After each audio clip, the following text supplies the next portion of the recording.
toko kacamata khusus anak-anak ya. Jadi ini aku menyambut dengan bahagia sekali karena sebagai orang tua yang mempunyai dua anak berkacamata, ya aku punya apa ya pengalaman lah ya bagaimana strugglingnya, bagaimana kita tuh orang tua cari kacamata yang cocok, yang pas, yang benar-benar apa baik ya kualitasnya.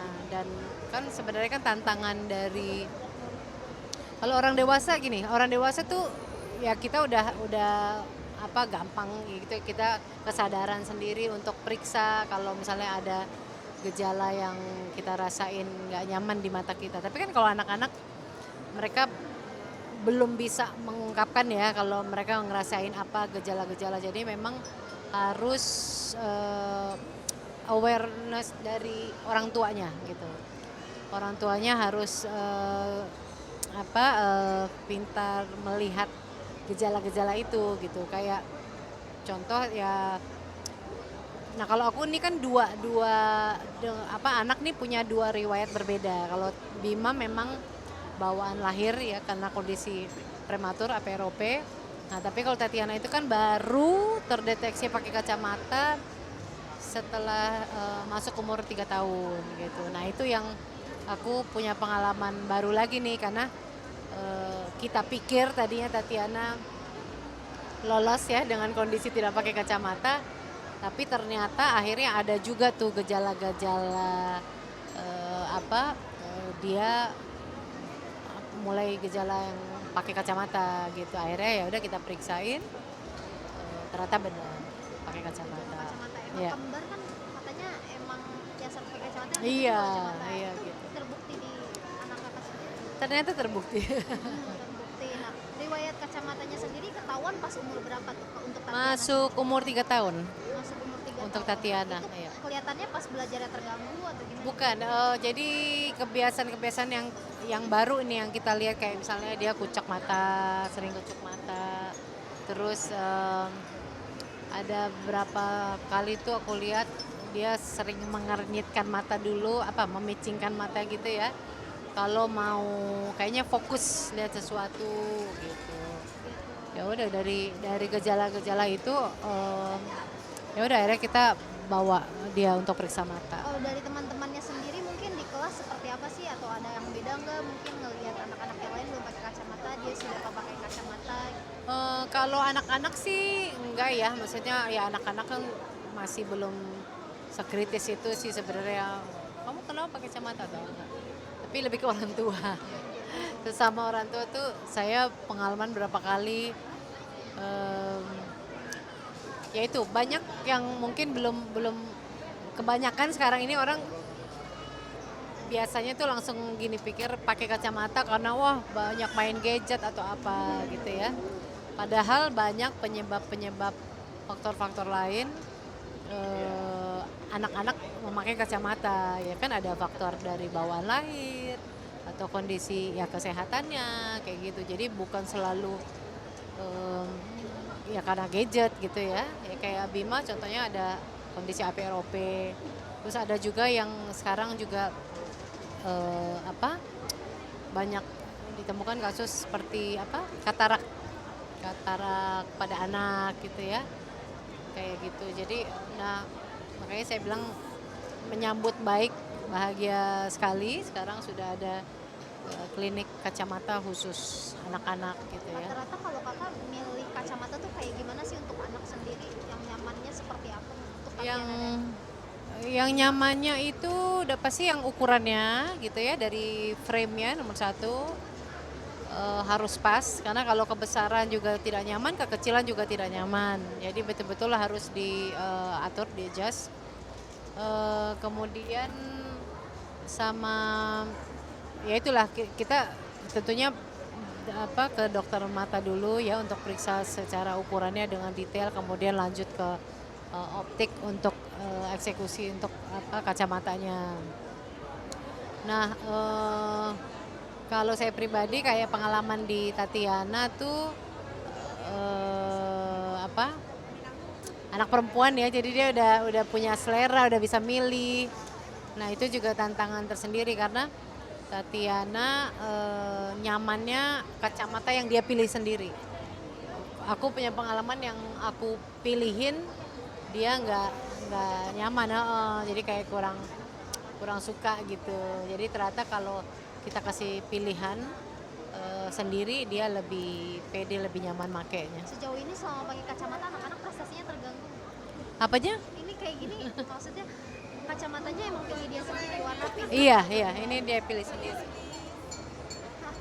Tatiana, Tatiana, boleh lihat gak ke kamera? kakak boleh lihat kacamatanya nggak? Boleh lihat gak kacamatanya? Itu kacamatanya pilih sendiri ya? Kakak pilih sendiri. Gitu. Tatiana nyaman nggak sih kalau Nyaman pakai nggak sih? kacamata? Atau lebih Enak nyaman nggak kacamata yang dipakai? Nyaman. Dia masih bisa lihat sebenarnya kalau nggak pakai kacamata. Pakai kacamata masih bisa lihat. Ya udah sebentar. Sejauh ini prestasinya Tatiana kan pakai kacamata juga, tapi prestasinya kemarin dapat juara matematika nih. Ini seperti apa? nih? Alhamdulillah, iya. Happy, bahagia, bangga ya tentunya Mbak. Jadi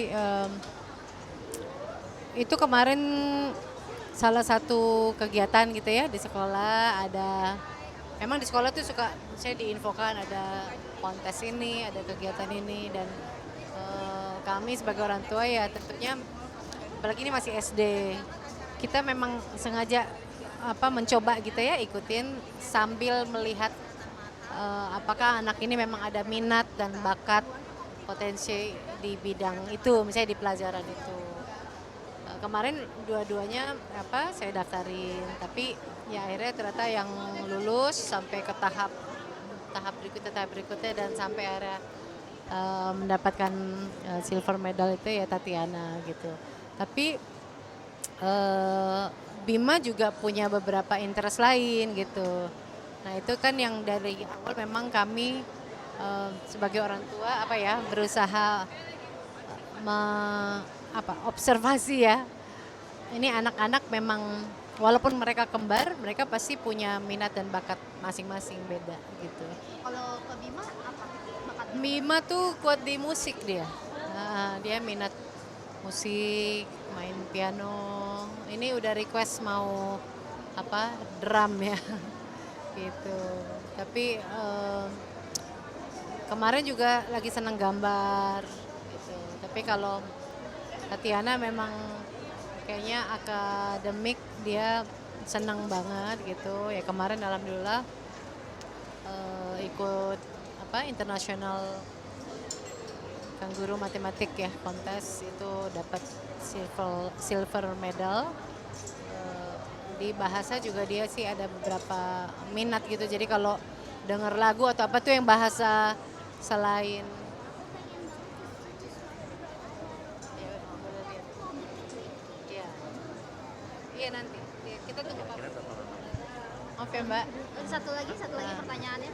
Kalau misalnya anak-anak punya bakat seperti di seni atau di entertain, bakal mendukung juga nggak sama suami juga mungkin? Iya, kita pokoknya akan mendukung selama itu memang minat dan bakatnya anaknya itu sendiri dan itu positif, pasti kami mendukung gitu. Udah pasti kami tidak akan memaksakan ya gitu. Kayak sekarang pun mereka ada kemarin beberapa pertanyaan, oh ya kan Tatiana Bima udah saya bikinin lagu, terus udah ada beberapa single gitu. Oh mau jadi ikut di bidang seni gitu ya? Enggak juga, enggak harus ke situ gitu ya muaranya. Ini memang kami niat awal tuh sebenarnya sederhana, pengen anak-anak punya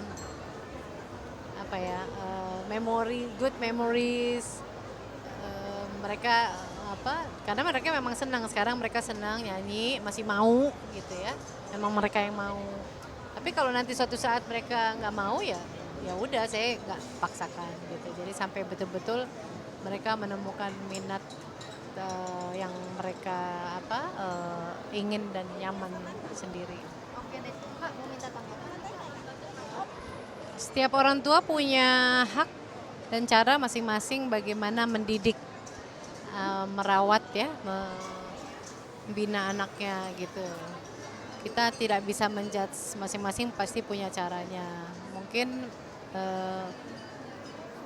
yang di video tadi itu yang saya tangkap ya, mungkin salah satunya adalah dia ingin proses belajar anaknya justru di alam gitu ya, di alam, langsung dengan mengenal alam, karena itu juga satu hal yang baik sih yang saya pelajari, bahwa kalau anak-anak bermain dengan alam itu proses untuk